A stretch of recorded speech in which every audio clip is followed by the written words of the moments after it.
Nikola Tesla es una de las figuras más influyentes en la historia de la ciencia y la tecnología. Hoy te voy a contar su historia y por qué fue condenado al ostracismo tanto en vida como después de fallecer. Smiljan es un pequeño pueblo cerca de la región de Lika, en Croacia, que apenas sobrepasa los 400 habitantes. Un pueblo diminuto, de un país que no se encuentra entre los primeros puestos de ningún ranking, que no tiene nada que le haga tener un hueco reservado en la historia. Pero Smiljan sí. Allí fue donde hace más de 150 años nació Nikola Tesla, el hombre que cambiaría el mundo para siempre. Cuando tenía 17 años, fue infectado por el cólera, donde estuvo cerca de no recuperarse, pero finalmente se curó. Poco antes, su padre le prometió que, de conseguirlo, le enviaría a una gran escuela de ingeniería, justo como él quería. Así que, paso previo por el ejército, ingresó en la Universidad Politécnica de Graz, en Austria. Allí comenzó a germinar la idea que marcaría su vida: idear una forma para que la energía gratuita llegase a todo el mundo. Más adelante, daría el salto desde Graz hasta Viena, donde trabajó en la Compañía Nacional Telefónica en 1881, para acabar su periplo europeo en Francia, ya que en París encontró un nuevo trabajo en la compañía Edison. Desde la capital francesa, emprendió su viaje transoceánico hasta Nueva York en 1884. Allí, el mismo año en que llegó también desde París la Estatua de la Libertad, Tesla acudió directamente a las oficinas de alguien que marcaría el resto de su vida: Thomas Alva Edison.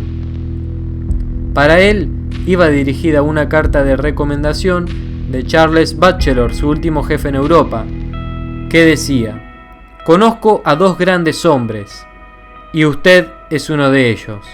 El otro es el joven portador de esta carta». Y Edison le contrató ese mismo día. Pero entre ambos existían diferencias que fueron acrecentándose con el paso del tiempo. Diferencias que comenzaron en la forma de ver el resultado y la orientación de su trabajo. Edison era defensor y primer introductor de la corriente continua, y con ella logró su primera cartera de clientes en la Nueva York de principios de la década de 1880, con pequeñas centrales eléctricas para llevar energía a apenas un centenar de clientes en la ciudad que utilizaban este sistema. No obstante, Tesla estaba convencido de que la corriente alterna era una solución mejor. La corriente alterna es la corriente eléctrica en la que la magnitud y sentido varían en forma cíclica y que no tardó en imponerse frente a la continua, y es la que seguimos usando en nuestros hogares hoy en día. Así que, en efecto, la idea de Tesla era mejor, pero necesitaba a Edison para implementarla. Ahí se desató el conflicto en el que Edison defendió su fortuna a toda costa.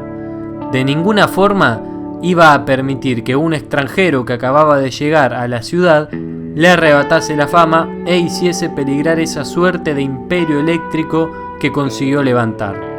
Se unieron ego y dinero. Aunque más tarde Tesla conoció al empresario George Westinghouse, que había desplegado una red eléctrica de corriente alterna en Massachusetts. Pero todavía faltaba una pieza clave en el que la corriente alterna lograse imponerse de forma incontestable. Esa pieza era el motor de inducción, que el propio Tesla ya había inventado.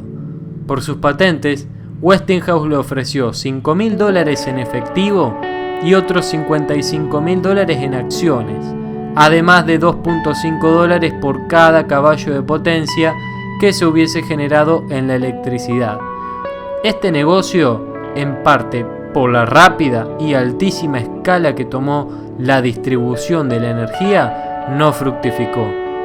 Hubiese sido inviable, y de haber prosperado, Tesla se hubiese convertido quizás en una de las personas más ricas del mundo.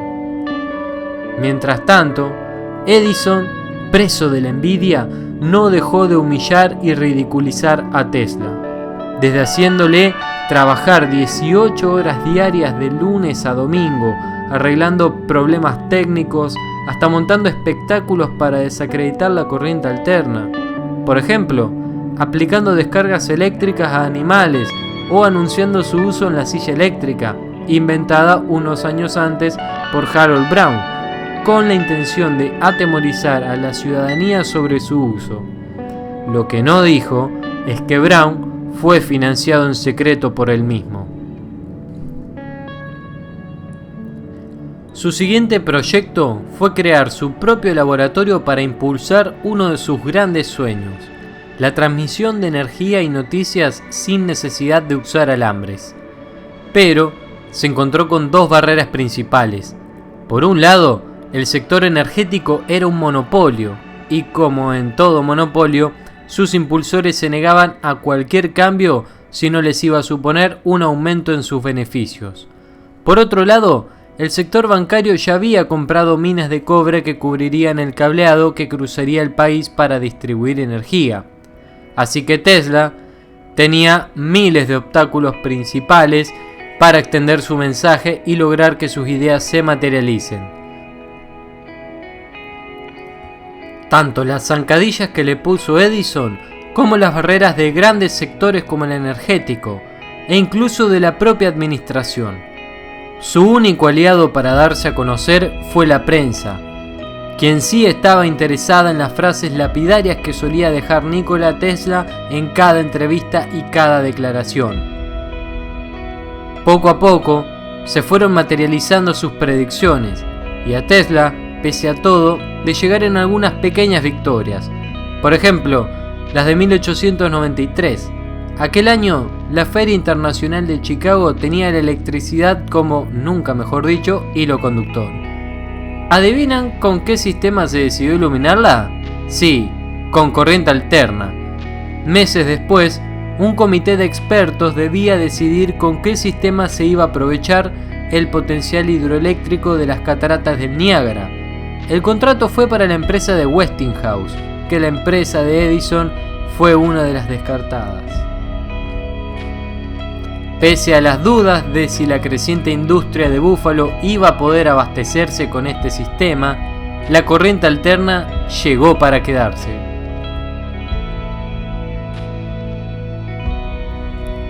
Tras los éxitos cosechados por la corriente alterna durante los años anteriores, Tesla se decidió a apostar de lleno por su gran sueño: lograr energía y comunicaciones inalámbricas.